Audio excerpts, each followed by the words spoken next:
The night always seems darker when it begins with silence, and in the town where the house still stands, silence has always felt heavier than darkness itself. Imagine a building that does not merely hold its history within beams and bricks, but one that seems to inhale and keep what every visitor has lost inside it. That is the way the townsfolk describe this place, a home not haunted by wandering spirits or flickering shadows, but by something far more intimate, something far more terrifying, the memory of breath, the last breath, captured and remembered by walls that should never have the power to remember at all. It begins, as such stories often do, with a single voice. A diary discovered among the belongings of a traveler who had lodged there long ago. The writing was uneven, as if his hand trembled while pressing the ink into the page. He described hearing something, at first faint, almost like the rustling of paper. Yet as the hours crept forward, the sound grew clearer until he swore it was breathing, not his own, not any companion's, but something that pressed against his ear from within the very structure of the house. He wrote that when he tried to sleep, the sound shifted, slowing, fading, until it ended in a single drawn-out exhale. He was certain he had listened to a death, replayed by the walls themselves. That diary ended without a conclusion, the final line written abruptly and unfinished, as if the ink had trailed away mid-thought. Such accounts are rarely considered more than curiosities. But the story did not remain contained to that one document. For years, others claimed the same. Visitors entered expecting comfort or lodging, and left shaken, whispering of strange noises and a peculiar heaviness in the air, as if they were intruding on moments that did not belong to them. A peculiar legend began to take shape, that every person who crossed the threshold and met their end within its rooms was somehow preserved, not in body, not in spirit, but in the sound of their final surrender to death. The house, as it was told, remembered them. There is something unsettling about the idea of a house that listens. We do not imagine architecture as alive, wood creaks, pipes moan, but those are accidents of age and pressure. Yet, those who stayed claimed the sounds inside this house had purpose. It was not the randomness of shifting floors or a draft pulling across narrow hallways. It was patterned, it was rhythmic, it was the most human of sounds, breathing. And sometimes, that breathing faltered. Sometimes, it stopped. One story describes a merchant from the north who stopped there during a long journey. He spoke jovially at dinner, laughing with the landlord who rented the rooms. Later, as the night drew on, he was heard pacing, coughing, gasping. The next morning, he was dead. Nothing extraordinary about such an end, nothing that might not be explained by sickness or exhaustion. But the room where he died took on a strange reputation. Lodgers afterward swore that when they lay in the bed, they heard a cough in the corner of the room, followed by the sound of lungs struggling, then silence. Each swore it was identical, each swore it did not come from their own chest. This is how a legend grows, not through a single tragedy but through its retelling, amplified and reshaped until it becomes inseparable from the place itself. Soon, whispers painted the house as more than bricks and timber. It was described as a keeper, an archivist of death. The suggestion was terrifying, that no one died there privately, that the very walls became witnesses and would replay that most vulnerable moment for anyone who dared to listen. As travelers spoke of it, the story took root among the locals. Children dared each other to press their ears against the panels, to listen for the faintest whisper. Adults, less bold but far more haunted, crossed the street to avoid the property altogether. Some said that even standing outside at night, if the world was quiet enough, you could hear a sigh float from an open window. Others swore that walking past the garden, they caught the sensation of someone breathing on the back of their neck, only to turn and find no one there. Yet what unsettled people most was not the possibility of ghosts, but the implication of memory. A ghost can be banished, ignored, or rationalized. Memory cannot. If the house remembered, then every person who lost their life inside was never truly gone. Their final weakness, their last human sound, would live eternally in the air of those rooms. For the religious, this was a blasphemy, for the skeptical, it was a puzzle that gnawed at the edges of reason. For all, it was inescapable. By the time outsiders came searching for the place, guided by rumor and curiosity, they already knew what to expect. They carried questions with them. What does death sound like when it is repeated by walls? Does it feel intimate, as if someone is dying beside you? Or does it feel distant, like a record played too many times, the life behind it faded into distortion? Those who entered the house often left without answering, because the fear of what they might hear outweighed their ability to listen. The cold open of this story lies not in gore, nor in ghostly apparitions, but in that single universal image, the exhale of a life ending. The idea that breath, the most fragile, fleeting mark of existence, could be imprisoned in wood and stone is both poetic and horrifying. To those who believe the tale, the house is not a dwelling. It is a library of ends, each visitor catalogued not by their name or their deeds, but by the sound they made in their final instant. As night deepens and the silence grows heavier, the thought settles like a weight: if you stepped inside, if you dared to rest against its walls, what breath would you hear? Someone else's? Or your own, whispered back to you before your time had come? And would you have the courage to listen to the sound of your own last breath, already waiting, already remembered, long before you ever knew you would surrender it? That is how the story begins. A house that did not watch them die, it remembered them dying. A house that carries the weight of endings, and waits, endlessly, for more. The town in which the house still stands is not one that appears on most maps anymore. In its earliest days, however, it was a place of promise. Resting along the slow bend of a river, it grew from the ambitions of settlers who believed the land would reward them with trade, farmland, and steady passage for goods. The river itself served as both artery and barrier, a silver road by which merchants carried barrels of spirits, crates of textiles, and stories from far-off cities, but also a reminder that prosperity could vanish as quickly as the currents shifted. The late 18th century was when the first whispers of the house's construction emerged. According to fragmented town records, a wealthy merchant, whose name appears inconsistently in surviving ledgers, commissioned a building on a small rise just above the riverbank. Its location was practical, it overlooked the water, provided shelter for travelers, and offered an easy watch over shipments passing through. But those who described the man wrote less of his trade and more of his peculiar character. He was said to have been a man who preferred silence, who lingered in conversations only long enough to observe, and who carried himself with the certainty of someone who kept more secrets than he shared. Some accused him of trafficking not only in goods but in information, brokering rumors as currency. The house itself was remarkable for its time. Large, angular, and severe in appearance, it carried none of the flourishes or ornaments that often marked wealthy homes of the era. Instead, it seemed almost defensive, with narrow windows and thick walls, more fortress than dwelling. Visitors described it as stifling, even in its newness. Its rooms were long, its ceilings lower than expected, and its hallways seemed to press inward. From the very beginning, people noted an odd sensation upon stepping inside, as if the air was denser there, as though the structure had been built not simply to house but to contain. As the town prospered, the house became both a lodging and a landmark.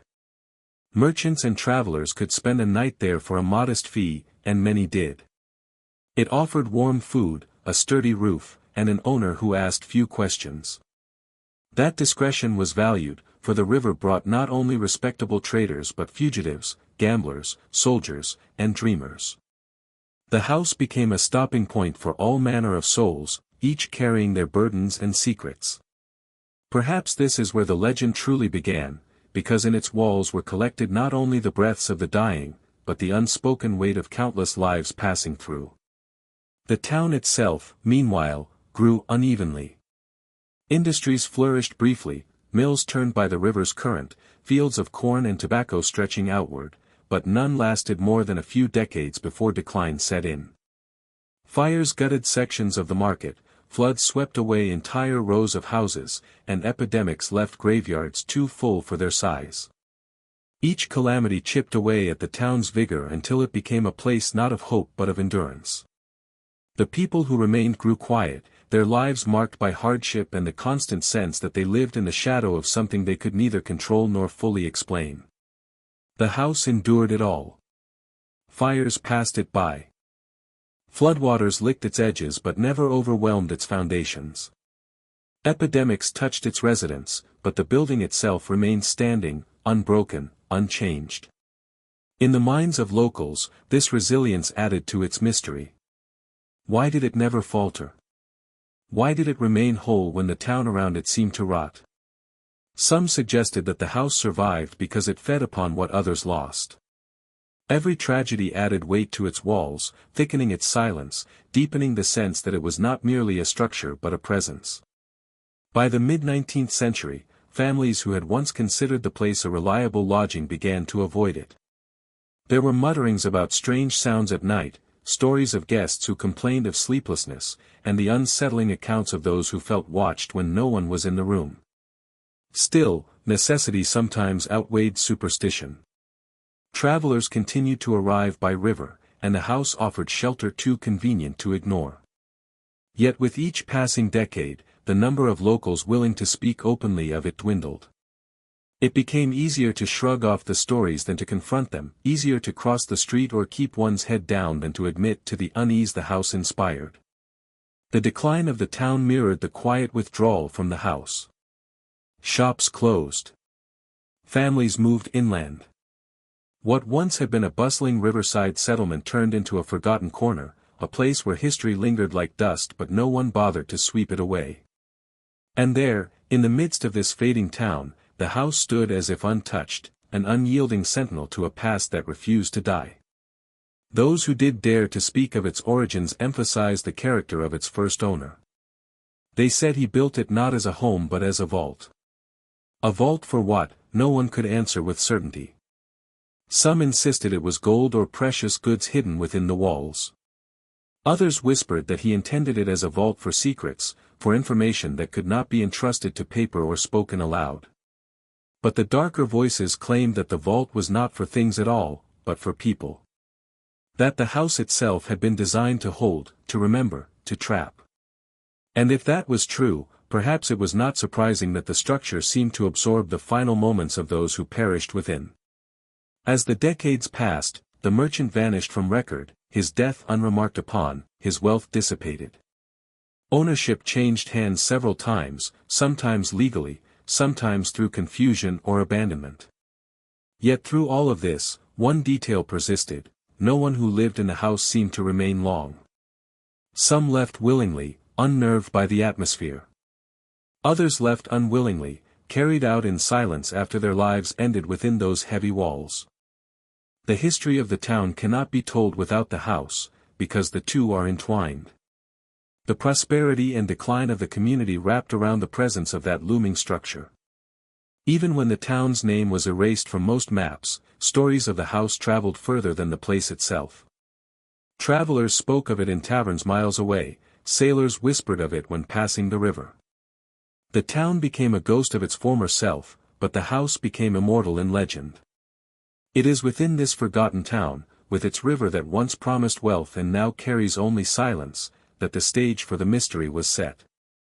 A place of decline, secrecy, and quiet endurance gave rise to a building that seemed to embody all those qualities. And so, when one speaks of the house that remembered every visitor's last breath, it cannot be separated from the soil, the water, and the faded voices of the town around it. The house is not merely an isolated curiosity. It is the final monument of a place that once dreamed of prosperity but instead left behind something darker, something inexplicable, and something that, even now, continues to breathe in silence. The earliest tragedies tied to the house are found in fragments, stitched together through coroner's records, fading gravestones, and the shaky recollections of people who lived their entire lives in the town. It was not unusual for travelers to meet their end in strange towns during those centuries. Disease was rampant, medicine was unreliable, and sudden death was an accepted part of life. Yet what unsettled locals about the house was not that deaths occurred there, but the peculiar way those deaths seemed to echo afterward, as though they refused to remain confined to a single moment in time. The first documented case dates to the last years of the 18th century. A trader passing through, his name half erased by water stains on the town's register, stayed for 3 nights before falling ill. He had been young, not more than 30, and robust according to witnesses. Within hours of complaining of fatigue, he was gone. The coroner attributed it to a fever, and no further note was made. But what mattered most to those who remained was what happened after. A maid tasked with cleaning his room returned in tears, claiming she had heard someone coughing softly in the corner. She said she had run her hands across the boards, convinced someone was hiding, but the sound continued even as she stood alone. No one believed her, at least not publicly, but the story spread in whispers nonetheless. Another death followed within the same year. This time a widow traveling southward to join relatives. She was described as kind, her demeanor gentle, but her journey ended abruptly in the very same house. She passed quietly in her sleep, though the doctor who examined her could find no cause he trusted enough to record. After her burial, guests began refusing to stay in the room she had occupied. They claimed to hear a long sigh, repeated at irregular intervals through the night.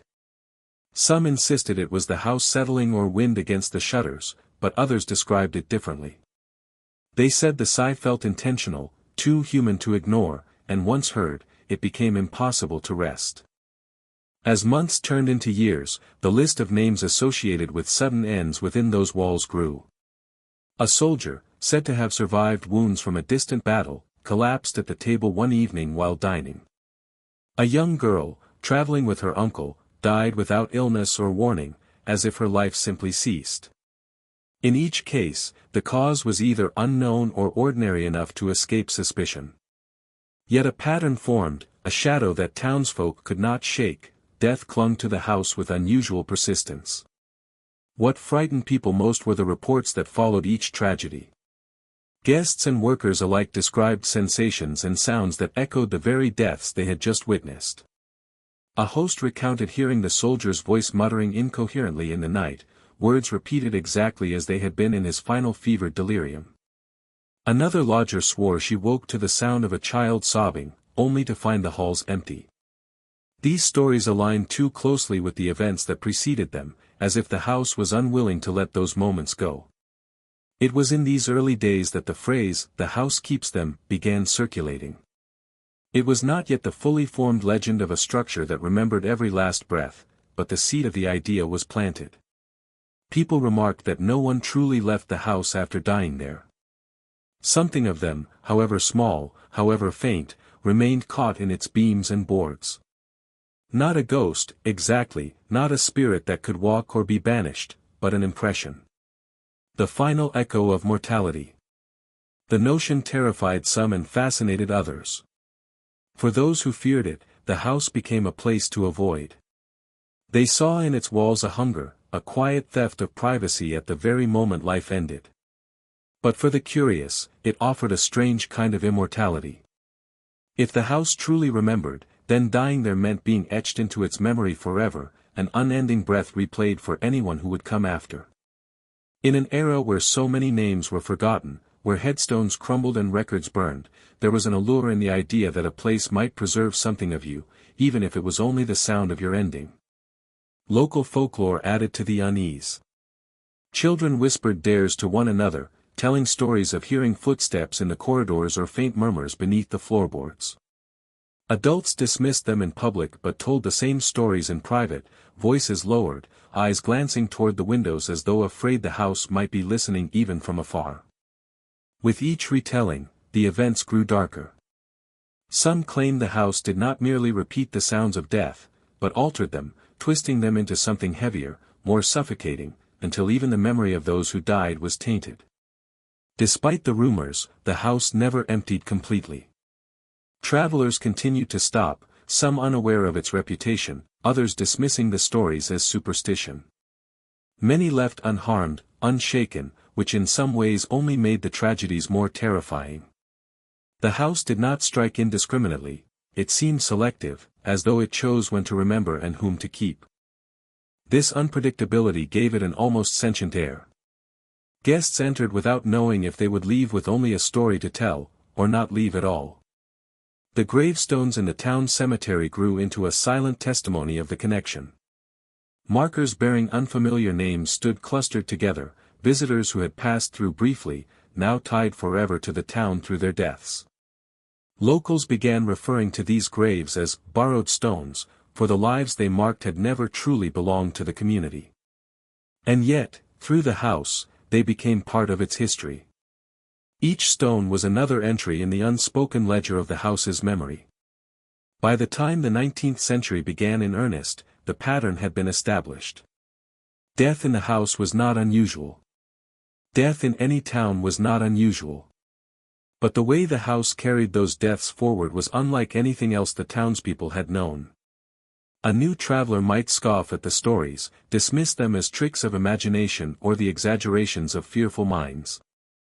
But after a single night inside, scoffing turned to silence, and silence often turned to dread. Few dared to spend a second night once the house revealed what it carried. These early tragedies set the tone for everything that followed. They created the foundation upon which a legend would be built, a legend not of violent hauntings or malicious phantoms, but of something quieter, more intimate, more inescapable.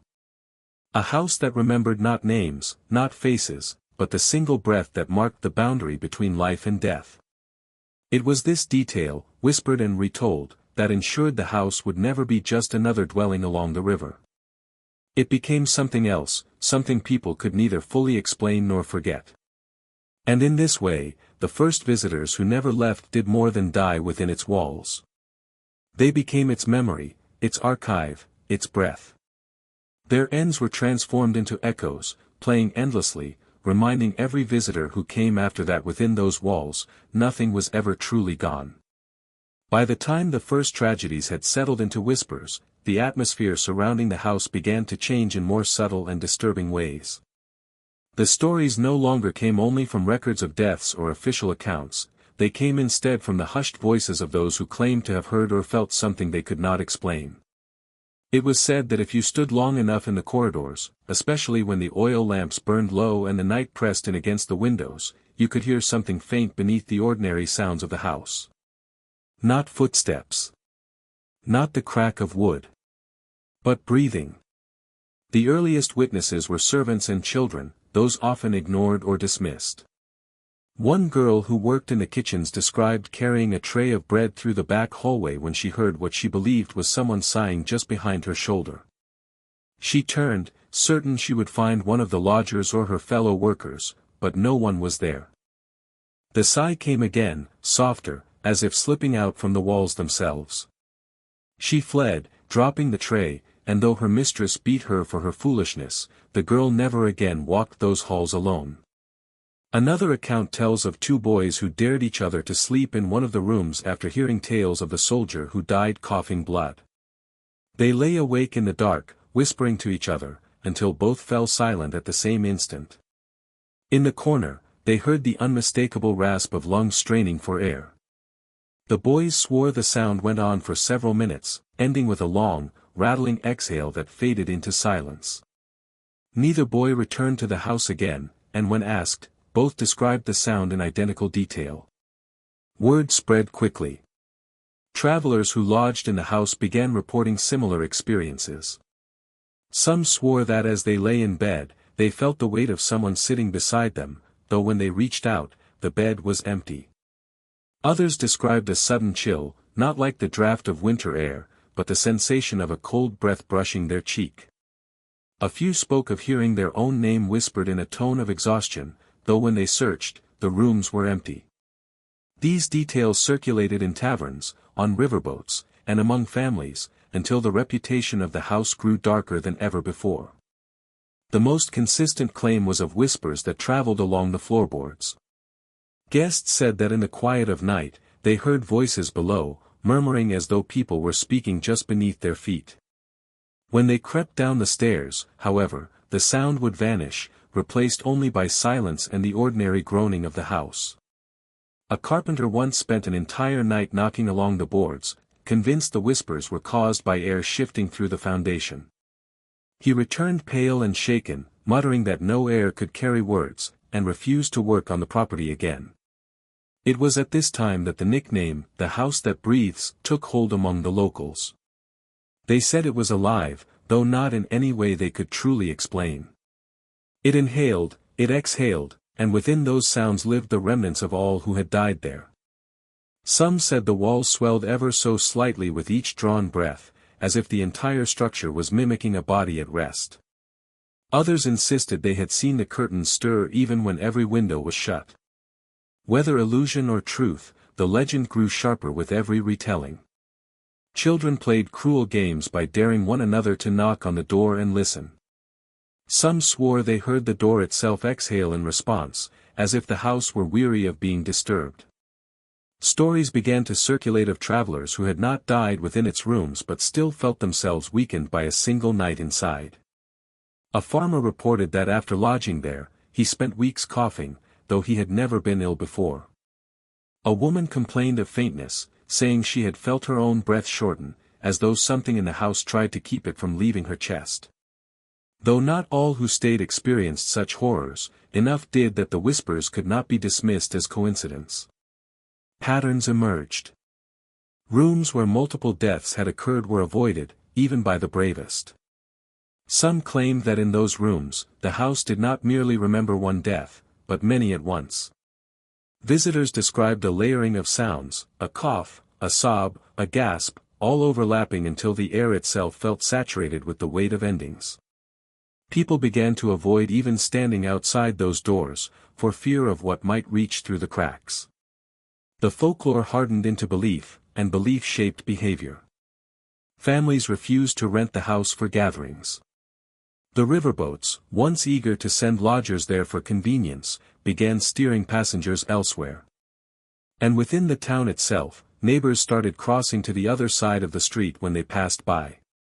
The house was no longer just a building to them, it was an entity, a presence, something that pressed down upon their daily lives. Yet for every voice of caution, there were others drawn to the mystery. Curiosity has always been as powerful as fear. Young men, emboldened by drink, made wagers about who could last the longest inside. Folklorists and wanderers came from other towns, eager to prove or disprove the tales. Some left unimpressed, but more often they returned uneasy, unwilling to dismiss entirely what they had experienced. One such visitor, a writer, described the sensation of lying in bed and realizing he was breathing in perfect rhythm with someone else, though he was entirely alone. He fled before dawn, his journal later describing the house as a tomb that exhales. The whispers, the sighs, the strange rhythm of unseen lungs, these became the signature of the place, more enduring even than the record of deaths. For the living, it was more terrifying than any ghostly figure, for it suggested the house was not haunted by individuals but by the act of dying itself. The walls did not contain spirits wandering in torment, they contained the very moment life slipped away, repeated endlessly in sound. And so the legend sharpened. People no longer asked whether someone might die in the house, but rather what sound of death the house would keep from them if they did. Would it be a cough? A sigh? A desperate cry? The fear was not only of dying, but of knowing that death would never end, that one's final weakness would be replayed forever by a structure that did not forget. It was this fear that bound the community to the house, whether they wished to believe it or not. By the close of that century, the house had fully earned its reputation. To outsiders, it was just another lodging along the river, its shutters closed, its walls worn with age. But to those who lived within reach of its whispers, it was something much darker, a house that breathed, and in doing so, carried the last echoes of everyone who had ever crossed its threshold. As the legend of the house deepened, the phenomena within its walls grew more unnerving, as though belief itself had given power to whatever dwelled there. What had begun as faint sighs and whispered breaths transformed into a chorus of sounds that no single visitor could easily explain. Those who stayed long enough began to notice patterns, echoes that did not belong to any living occupant, noises that seemed to carry the weight of memories too heavy to vanish. The most unsettling of these reports spoke not just of hearing the breath of the dead but of feeling it, as if the air itself pressed against the skin in slow, deliberate waves. A schoolteacher, who had taken lodging during a particularly stormy season, wrote in her diary that every night she felt her breathing fall out of her own control. She claimed the air in her lungs moved not by her will but by some unseen rhythm belonging to the house. She described it as if the walls themselves were inhaling and exhaling through her body, her chest rising and falling in synchronization with something vast and unseen. She left after only 3 nights, abandoning her wages and her possessions, and never returned to collect them. Other witnesses described moments where silence itself became unbearable. Travelers would sit in their rented rooms and notice, first, that the house had gone too quiet. No creak of boards, no wind against the shutters, no distant barking of dogs outside. Then, after several minutes of this unnatural stillness, a sudden rush of sound would come, a sharp inhalation, low and deep, as though the entire house had drawn breath at once. Some claimed the air grew thinner afterward, as if something had stolen what should have belonged to the living. The whispers along the floorboards grew bolder during this period. No longer faint murmurs, they rose to full voices, though muffled and warped, as if overheard from the bottom of a well. Guests said they heard not only words but whole phrases, spoken with the weight of despair. A man who stayed in the east room swore he heard repeated prayers in a language he did not understand, murmured steadily for hours before cutting off in a single choked sob. A woman described hearing a lullaby beneath her feet, soft and tender at first, then dissolving into a hacking cough until it stopped abruptly, leaving only the creak of her bed frame in the dark. As these stories multiplied, people began to suggest that the house did not simply echo the last breaths of those who had died there, but captured entire fragments of their final moments. Each room became like a vessel, filled not with the dead themselves but with their endings. One scholar visiting from another town compared it to the grooves of a record player, each wall, each floorboard, etched with the sound of a death replayed endlessly. He left before his study could be finished, shaken by what he described as a choir of lungs collapsing, overlapping in eternal rehearsal. By now, the townsfolk spoke of the house with both fear and resignation. To them, it had become less a structure than a presence, an entity whose hunger could not be measured in blood but in the act of remembering. Some whispered that it fed not on the lives themselves but on the moment life escaped. Deaths outside the house began to stir rumor as well. If someone perished nearby, locals wondered whether their final exhale might drift toward that place, claimed and stored forever within its walls. Those bold enough to test the legend performed rituals of defiance. They would stand in the parlor and hold their breath as long as possible, daring the house to match them. More than one challenger reported collapsing in sudden panic, not from lack of air but from the sensation of a cold, invisible hand forcing their lungs to remain still. One man insisted he heard laughter in the boards above him as he gasped for breath, a laughter made not of joy but of mocking release. Even the exterior of the house seemed to change during this period. Some swore the shutters rattled in time with breaths, opening and closing slightly though there was no wind. Others described smoke rising from the chimney, though no fire had been lit inside. These details blurred the boundary between belief and reality. Was the house truly alive, or were the minds of those who approached it so poisoned by stories that they conjured life where none existed? For the people of the town, the distinction no longer mattered. The legend was alive, and that alone was enough to shape their fear.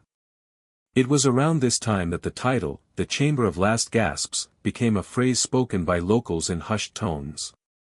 They said each room contained one final breath, trapped like a specimen in glass, replaying itself in the ears of anyone unlucky enough to linger. Mothers frightened their children into obedience by warning them that if they misbehaved, the house would steal their breath and keep it forever. Riverboat captains told tales of hearing the house sigh across the water on foggy nights, a sound too vast and low to belong to any human. A merchant from a neighboring town, skeptical of all such stories, decided to spend a single night within the house to prove the foolishness of the tales. He entered with bold laughter, mocking the fear of the locals, and settled himself in one of the quieter rooms. When dawn came, the door opened to reveal the man pale and trembling, his eyes wild with exhaustion. He did not stay to speak at length, but in the tavern later he muttered only one thing: "It waits for you to fall asleep." He never elaborated further, and no amount of questioning could draw more words from him. By this stage, the house was not merely feared, it was avoided entirely. Travelers begged for other lodging, even at higher cost, and locals built stories of protection, crossing themselves or muttering charms whenever they passed. Yet the legend still lured the curious. Writers, priests, charlatans, and seekers of the uncanny all came to test its breath. Most left shaken, a few left silent, and fewer still remained behind, swallowed into the echoing archive of sighs, coughs, and whispers that the house continued to gather.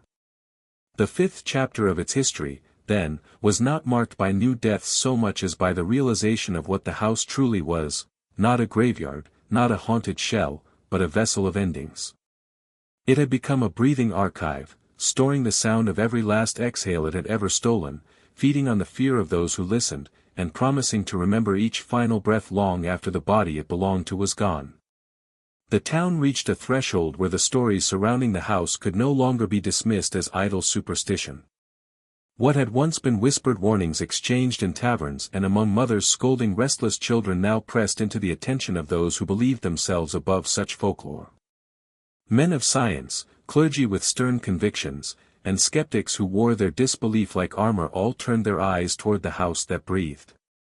It was as if the very persistence of the tale demanded an answer, whether rational or spiritual, and so attempts to explain began to flourish. Yet every attempt, no matter how confident at the outset, would eventually collapse under the weight of the house's defiance. The first to stake his claim against the legend was a physician of some renown who believed all talk of breath and whispers to be evidence of faulty lungs, nervous imaginations, and what he termed collective hysteria. Armed with instruments, powders, and a steady arrogance, he declared he would stay 3 nights within the house and record his findings. The town gathered to see him enter, their eyes filled with a blend of hope and dread. If anyone could banish the myth, surely it was a man trained to confront the failures of the human body. On his first night, he filled his notes with explanations, drafts caused by the peculiar architecture, settling timbers mistaken for size, and the natural paranoia of those unaccustomed to silence. He reported nothing remarkable beyond the nervous pacing of mice within the walls. On the second night, however, his tone shifted. His journal, later recovered, described an oppressive rhythm in the air, like lungs drawing not from my body but from the room itself. He wrote of waking repeatedly to the sensation of his chest rising against his will, as though something outside him dictated when he might breathe. By the third night, his entries had degraded into fragmented sentences, scattered with smudges of ink. The final line before he abandoned the house read only, "I fear it is remembering me already." He left before dawn, pale and wordless, and refused to discuss the matter for the rest of his life. The clergy came next, determined not to let a house usurp the authority of the church. A young priest, fervent and newly stationed in the region, declared the phenomena to be nothing more than the influence of unclean spirits. He armed himself with scripture, incense, and the authority of ritual. He entered the house accompanied by 2 attendants, their task being to witness the triumph of holy intervention. Yet as they moved through the rooms reciting prayers, their voices began to falter. They later testified that the echoes of their own words did not return to them as they should have, but instead were reshaped, repeated in different tones, distorted into heavy sighs that mocked their cadence. The young priest continued regardless, shaking holy water against the walls until his voice broke in a fit of coughing. His attendants carried him outside where he collapsed, gasping as though drowning in open air. Though he lived, he never attempted another exorcism and reportedly avoided speaking of breath, lungs, or even the act of prayer in any intimate detail thereafter. Scholars, too, found themselves drawn into the mystery, convinced that behind the stories lay some natural phenomenon awaiting discovery. One suggested that the house had been built upon hollow ground where underground caverns caused reverberations that mimicked sighs. He brought surveying equipment and attempted to measure vibrations, yet the instruments malfunctioned repeatedly. Needles twitched when no tremor could be felt, and at one point an entire dial cracked as though pressure had built within it from nowhere. He abandoned his work, confessing to colleagues that the silence of the house felt heavier than the sound, as though silence itself were a kind of weight pressing into the instruments and into me. Others speculated about gases rising from the earth, capable of disorienting the senses and filling rooms with sensations of suffocation. This theory held appeal until experiments were conducted with candles and animals, which showed no depletion of air. Visitors continued to describe shortness of breath regardless, their lungs tightening as if they were caught beneath an invisible weight. The contradiction left scholars baffled. "It is not the air that fails," wrote one, "but the will of the body that forgets how to claim it." As science failed, folklore flourished, each failed explanation feeding a darker conviction among the people. Some began to suggest the house was not cursed by the dead but was itself a living creature, its beams like ribs, its walls like lungs, inhaling and exhaling through every visitor. To enter it was to be digested slowly, each breath taken inside belonging not to the one who drew it but to the house itself. Others said it was a repository of sins, that each exhalation held within it the shame of the one who released it, stored forever to prevent absolution. Rumors turned more personal during this period. Families began to speak of ancestors whose deaths had been strange, accompanied by terrible gasps or unending coughs. Some whispered that the house had stolen those endings, reaching even beyond its walls to claim them. If a loved one died nearby, their relatives feared their final exhale had not truly escaped but had been captured, replayed endlessly in a room they would never dare enter. Grief became tainted with suspicion. Even travelers began to leave written accounts that blurred explanation and confession. A soldier passing through wrote to his wife that the house seemed to breathe in cadence with my guilt and described lying awake, certain he heard the gasps of the men he had killed on distant battlefields. A widow visiting kin claimed she heard her husband's last cough in the floorboards, though he had died miles away. Each testimony deepened the conviction that the house was not bound by the usual constraints of place or body. Attempts to reclaim the structure for practical use failed as well. Merchants considered converting it into a storehouse, but workers refused to stay long enough to complete their tasks. Tools would be misplaced, hammers left upon beams would fall in rhythm with unseen sighs, and one worker reportedly lost consciousness when he claimed, "The house took a breath through me." Even thieves avoided it, declaring that whatever treasure lay within was not worth the cost of feeling one's lungs stolen. The town, trapped between rational explanations that faltered and folkloric fears that deepened, began to turn inward. Where once they had looked for outsiders to solve the mystery, now they carried the knowledge as part of themselves, woven into their identity. The house became both their shame and their pride, a dark marvel whispered about in nearby villages. They hated it for the fear it inspired, yet clung to it as a story that made their town unforgettable. In this climate of unease, the house itself seemed to grow quieter for stretches of time, almost as though it relished the tension it had sown. Visitors would enter and report nothing at all for hours, no sound, no sigh, no touch of unseen air.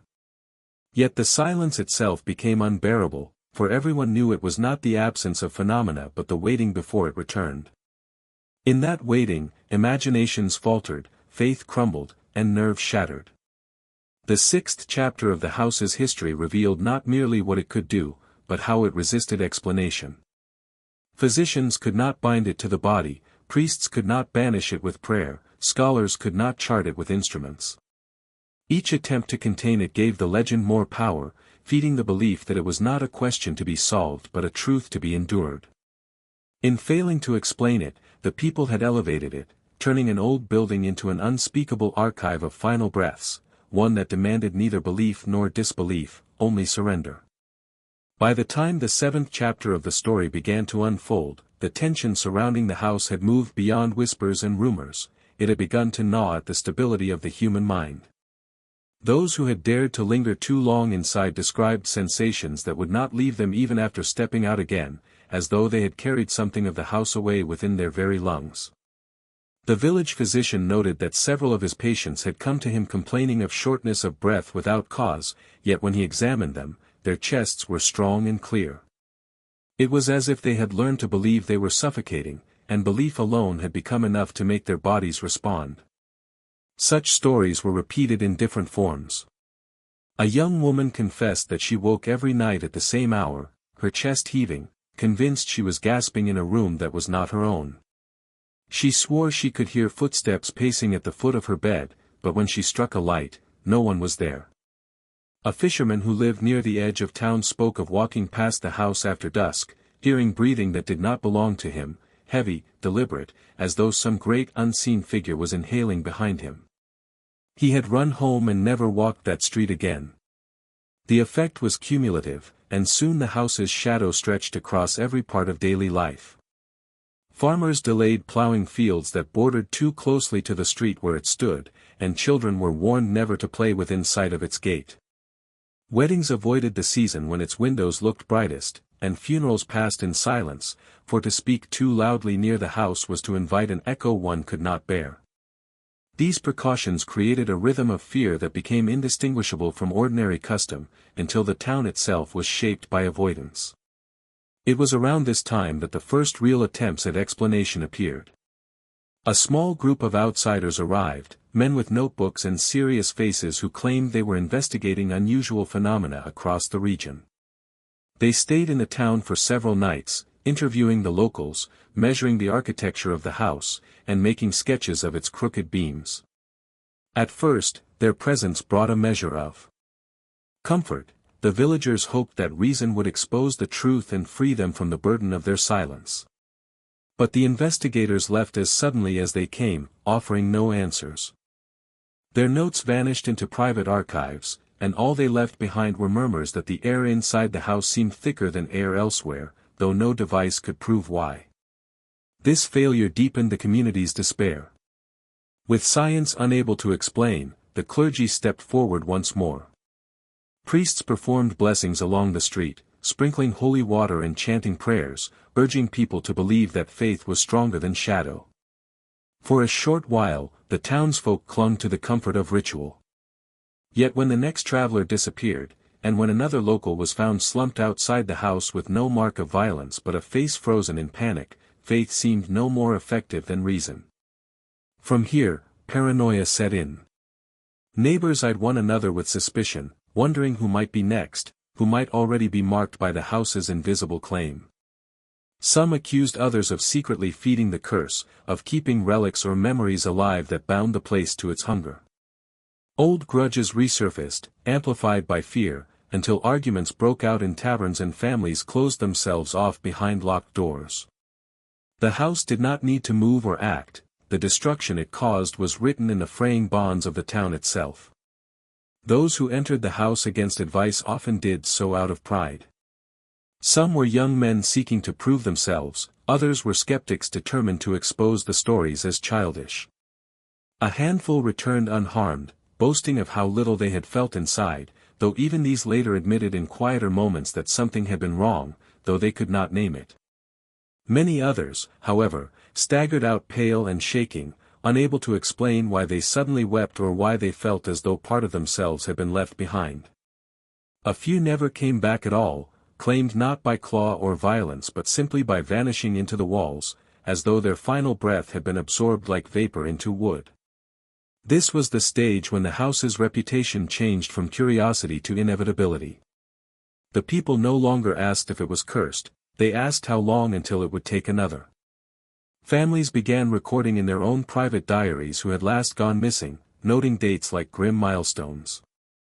The town's life had become a countdown, a waiting game that only deepened their dread.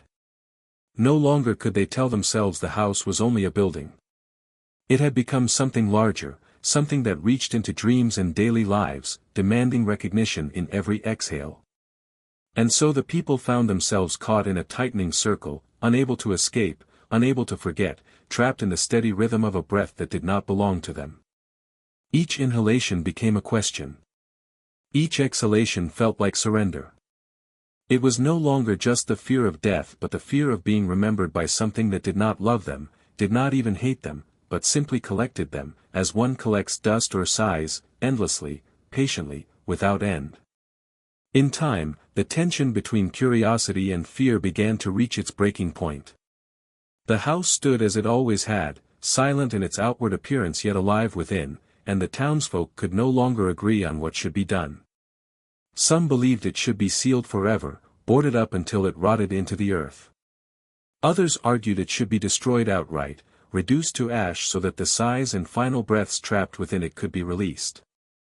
Yet neither decision came easily, for to approach the house was to court its presence, and even those who spoke most boldly about ending its reign avoided stepping too close to its threshold.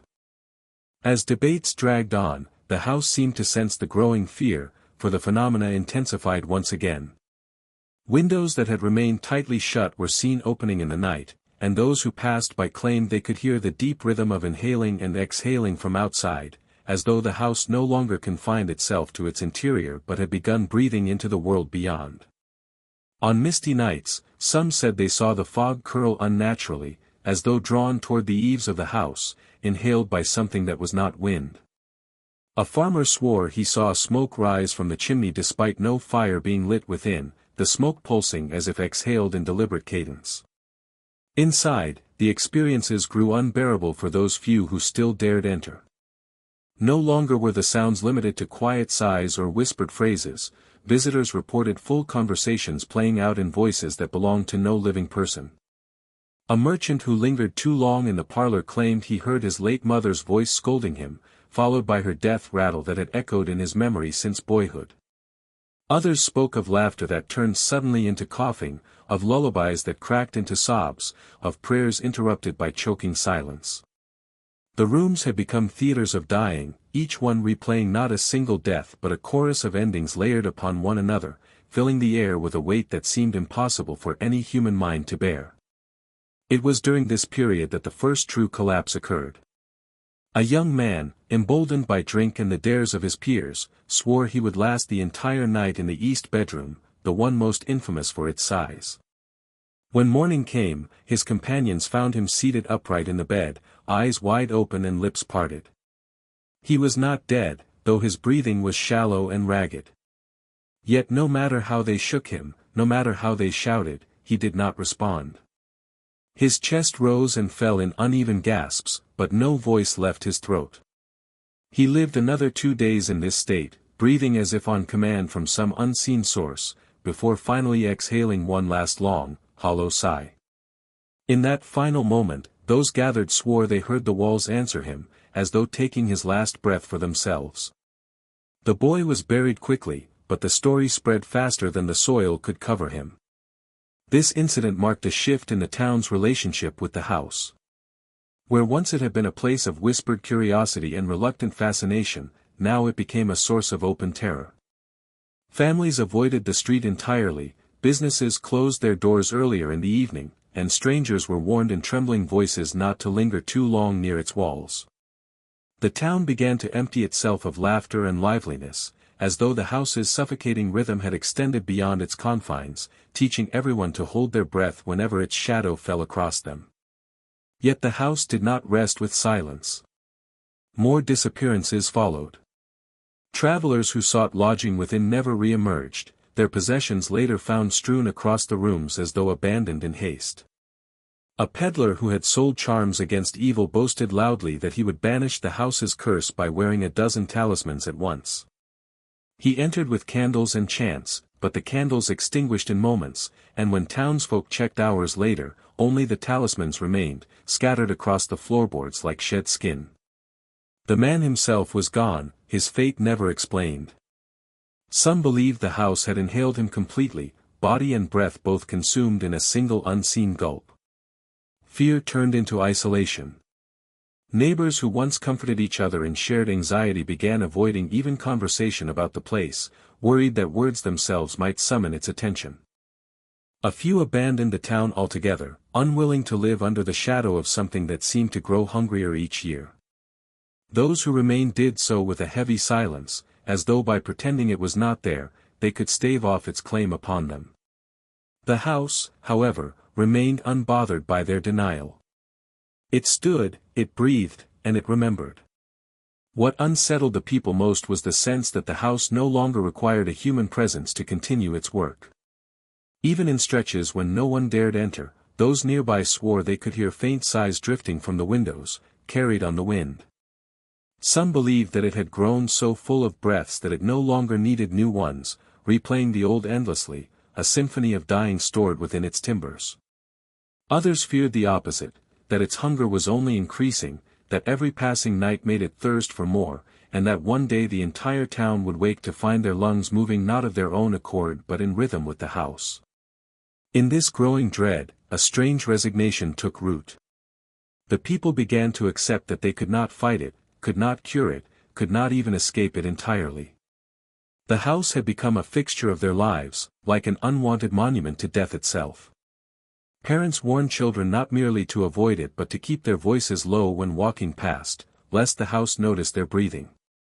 Couples held each other in bed at night, listening to their partner's breath, whispering prayers that it remained their own. The collapse, isolation, and vanishing of those who ventured inside proved more powerful than any ghost story. It was no longer a legend told to entertain, it was a living threat that had hollowed out the heart of the town. And still it stood, its shutters rattling in rhythm, its windows clouded with fog from within, waiting, always waiting for the next visitor bold or foolish enough to step across the threshold and give it one more final breath to keep forever. When the final collapse came, it did not happen with fire or thunder or the sort of destruction that stories often promise, but with a quiet, steady unraveling of human will. By this point, the house had endured attempts at study, rituals of exorcism, even foolish games of bravado. None had succeeded, and none had lessened the sense that it was more than brick and timber. It stood unchanged, indifferent to the seasons, unmoved by the years, waiting with the patience of something that did not live in time as men did. Its silence was not peace but hunger, and the townspeople had begun to shape their lives around avoiding its gaze. The town itself bore the mark of that avoidance. Streets once filled with chatter thinned out until dusk fell in silence. Curtains were drawn earlier, lamps burned lower, and laughter in taverns died away as soon as the house was mentioned. It had become more than a building, it was a shadow stretched across the whole settlement. Outsiders, when they passed through, noted how hesitant the people seemed, how they glanced toward one street and then looked quickly away, unwilling even to acknowledge what everyone knew. For them, the house was a shame, a curse they could not uproot, but also a truth so deeply ingrained it no longer needed to be spoken aloud. In this atmosphere, the house grew stronger. Without needing to move or change, it pressed into the minds of those nearby. Dreams began to spread through the community. Children woke screaming, claiming they had been smothered by invisible lungs pressing against theirs. Men whispered of dreams in which they walked through their homes only to find themselves standing before its door, their breaths falling in rhythm with the house's unseen inhalations. Women confessed to waking in the night and hearing not their husbands breathing beside them but the hollow sighs of strangers filling the room. Even those who had never stepped within its walls were not free from its reach. The disappearances continued, though fewer dared risk entry.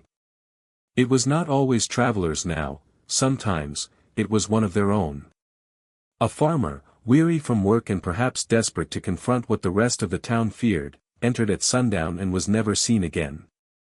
His fields grew wild, his tools rusted, and his name became another whispered among those too frightened to linger on the story.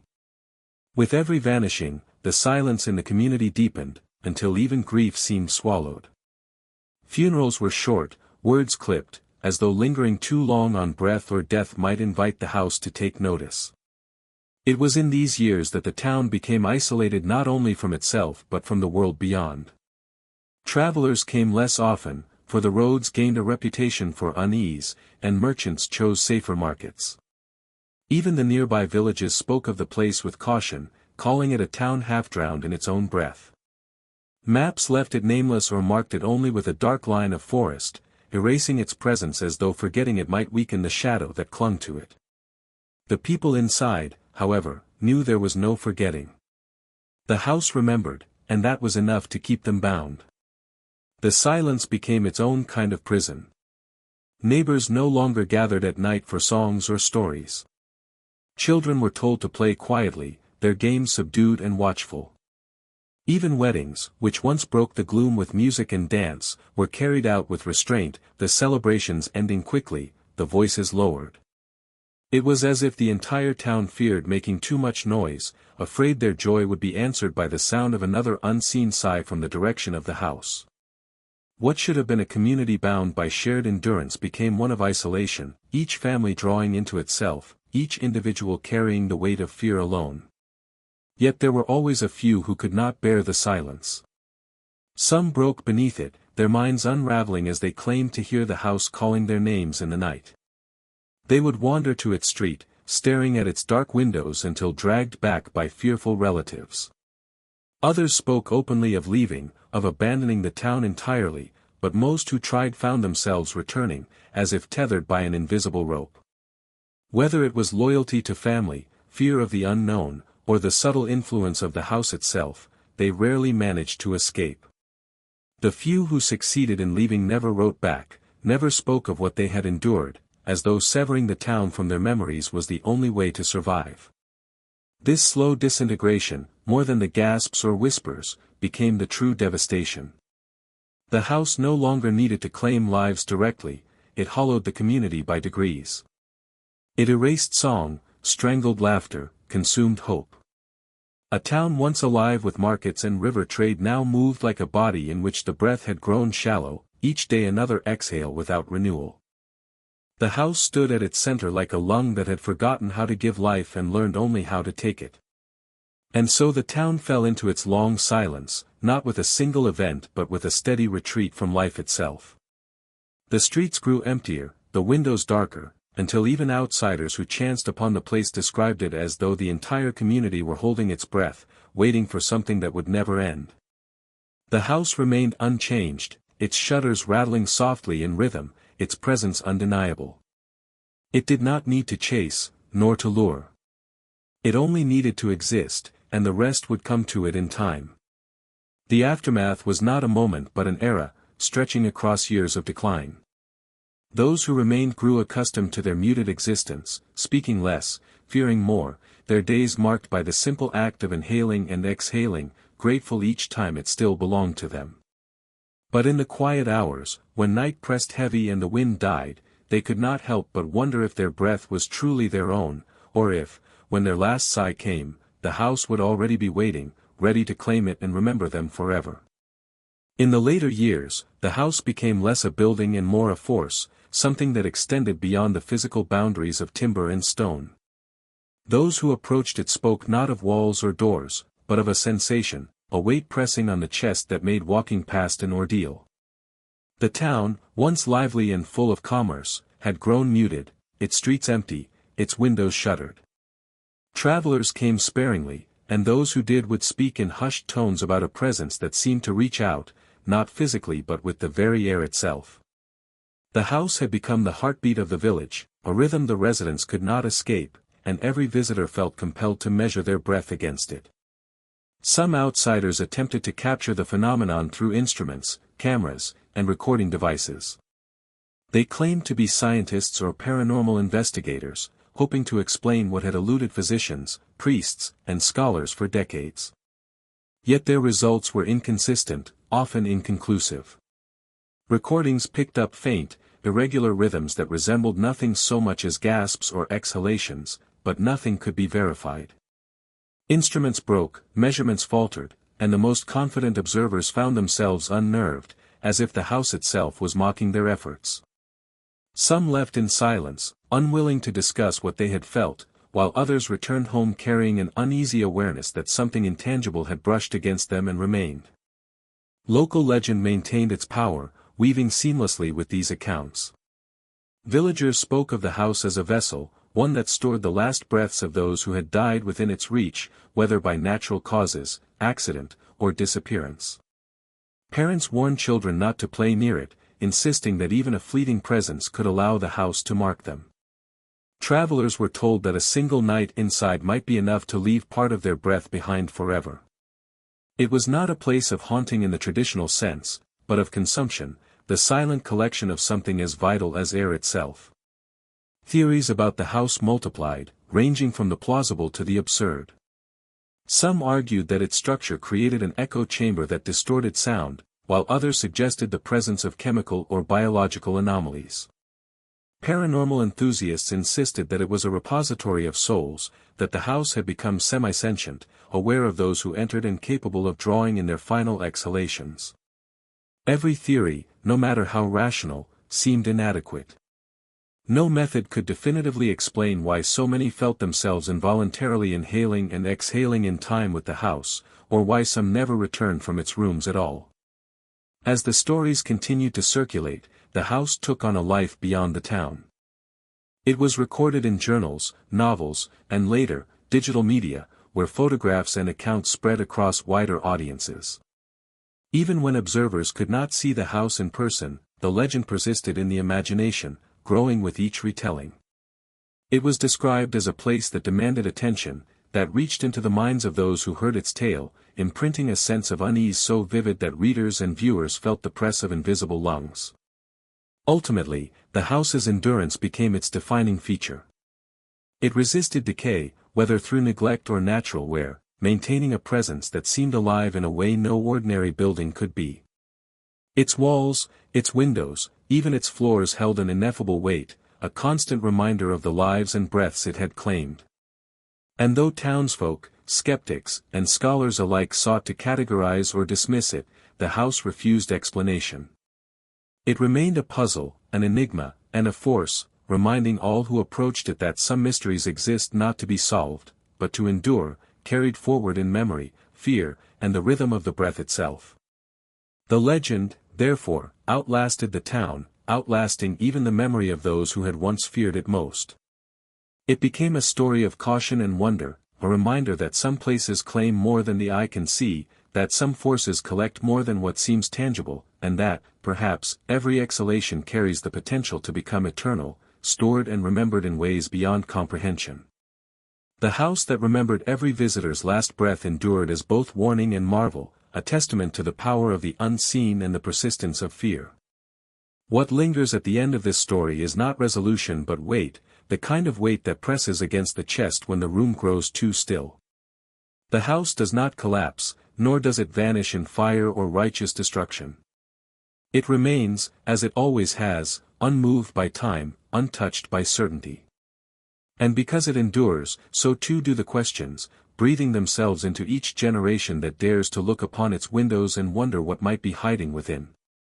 For some, the house is a cautionary tale, a symbol of the dangers of surrendering reason to fear. Historians write of it as a metaphor, insisting that the townspeople, oppressed by grief and poverty, created a monster from their own despair. They explain the sighs as the creaking of beams, the sensations of suffocation as nothing more than anxiety brought on by folklore. In their eyes, the story reveals more about human vulnerability than about the supernatural. But even these scholars, when pressed, admit that something about the accounts feels difficult to dismiss entirely. Too many stories share the same details, too many visitors, even from distant years, speak of the same invisible breath pressing against their lungs. Others choose to see it not as metaphor but as a doorway into truths we do not yet understand. Spiritualists describe the house as a vessel of memory, a place where the final moments of countless lives were stored like whispers in stone.